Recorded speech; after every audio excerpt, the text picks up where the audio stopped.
If you've got a single pane piece of glass that's broken in a window, don't worry. I'm going to help you fix it in 15 minutes. What I need to do is take the glass out of here. So one little trick is to maybe take a newspaper over there and break this out. Be very careful because when you go to do this, glass can fly.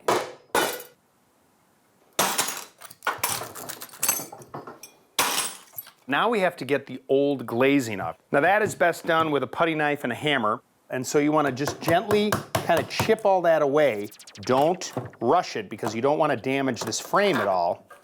It just takes a little tender loving care and you can get it all prepped out.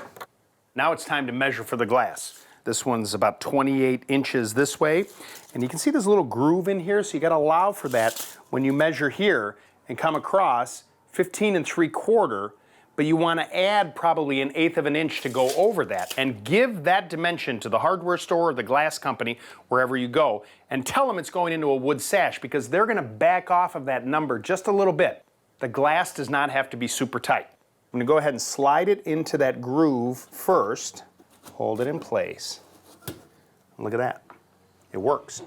The little metal pins right here, they're going to hold this glass in place. And you don't have to go crazy with these. Just maybe a half a dozen or so, because ultimately we're going to put the glazing in there.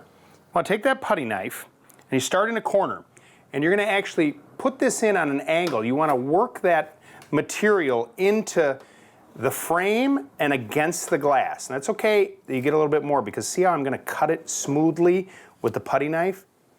And you slowly work your way around the entire piece of glass. And there you have it. You fixed it in more than 15 minutes, but that's the name of the segment. You can do this.